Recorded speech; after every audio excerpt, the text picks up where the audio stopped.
Ինքը չի խոսում, ստաված պապիկը։ Փոքրիկ Աննան 3 տարեկան է ու ծնված օրից տառապում է բնածին սկոլիոզով։ Ցավոք այս պահին Աննայի հիվանդության դեմ անզոր են։ Երեխան ունի հազվադեպ հանդիպող արատ եւ Հայաստանում նրան օգնել հնարավոր չէ։ Այս պաթոլոգիայի խնդիրը ոչ միայն կոսմետիկ է, որ երեխան ունի ողնաշարի թեքվածություն, այլ նաեւ իր վտանգը կայանում է նրանում, որ շատ մեծ հավանականություն կա, որ երեխան կարող է ունենալ նևրոլոգիական դեֆիցիտ, ողնուղեղի տուժելու հետևանքով,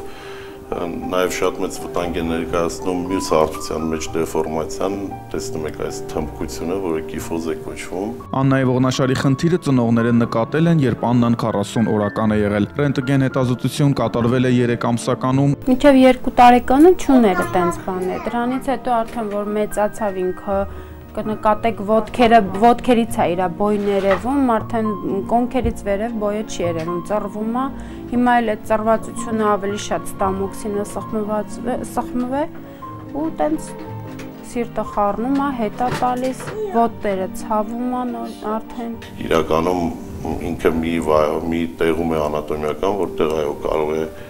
եւ կյանքին վտանգ սպառնալ։ Ծնողները հույսերը չեն կորցրել ու արտերկրում կարողացել են գտնել կլինիկա, որտեղ վստահեցրել են երեխային վիրահատական միջամտություն ցուցաբերելուց հետո նա 99%-ով կազդուրվի։ Գերմանիա, նայել են 99%, որանում 99% կասել են կանեն։ Այս ոտս ճակ։ Արտերկրում երեխայի վիրահատելը օր-օրյային աստիճան հրատապ է դառնում, որ ծնողները հուսահատությունից դիմում են հանրության օգնությանը։ Երեխայի կյանքը ավազի ժամացույցի նման վայրկյան առ վայրկյան պակասում է, ու մեր կողմից ցուցաբերած ամեն մի լուման նրան կյանք կնվիրի։ Իսկ մեր օգնությունը օդի պես անհրաժեշտ է եւ սպասելու ժամանակ այլևս չկա։ Սուրեն Հակոբյան, Փաստ լրատվական։